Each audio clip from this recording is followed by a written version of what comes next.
Shri Harikrishna Heights येथे अत्यंत व्याजबी दरात 25 अमेनिटीज आणि प्रशस्त पार्किंगसह 2 आणि 3 BHK रेडी पोझिशन फ्लॅट्स उपलब्ध। बुकिंगसाठी संपर्क पार्श्वनाथ प्रोजेक्ट 9090787833। सिन्नर तालुक्यातील गुळवंच येथील श्रीरामचंद्र देवस्थान ट्रस्टच्या इनाम जमिनीवरून मोठा कायदेशीर वाद निर्माण झालाय। देवस्थानची जमीन असल्याचा दावा कारभारीत सुखदेव सानप यांनी केला असून बेकायदेशीररित्या काही लोकांनी ताबा घेतल्याचा गंभीर आरोप त्यांनी केलाय।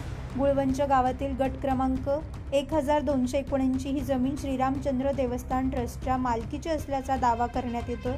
सानप कुटुंब हे पूर्वीपासून देवस्थानचे पुजारी आणि पंच राहिले असून 1978 पर्यंत त्यांची नोंद अधिकृत 7/12 उतार्यावर होती।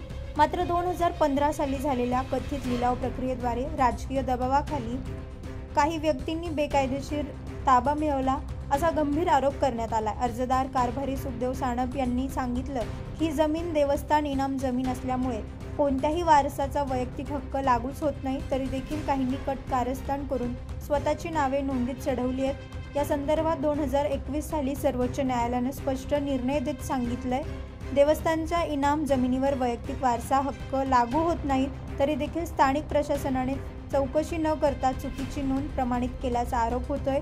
या प्रकरणात अर्जदार कारभारी सुखदेव सानप यांनी देवस्थानचा हक्क स्पष्ट करत न्याय न मिळाल्यास जिल्हाधिकारी कार्यालयासमोर आमरण उपोषणास बसले असून आत्मदहनाचाही इशारा दिलाय।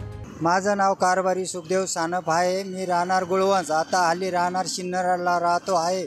तरी माझी जमीन ही पूर्वजनांची वहिवाटाची कुळ वहिवाटापासून किसन रामजी सानप म्हाताऱ्याचे आजी असून वडिलांचे आजी असून त्यांच्याकडून 537 ही 77 साली नोंद झालेली आहे।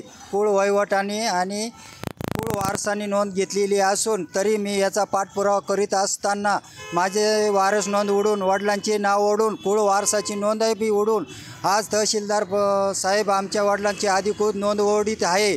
तरी मी आज इथं उपोषणाला बसलेलो आहे। जर नाही वेळेत जर निर्णय घेतला तर मी आत्मदहन केल्याशिवाय राहणार नाही।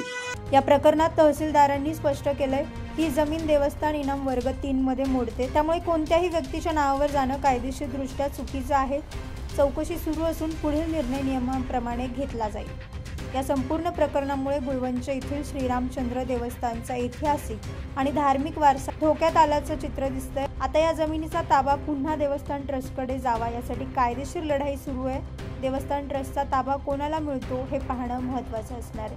9 न्यूज महाराष्ट्रासाठी अनिल केदारे, नाशिक।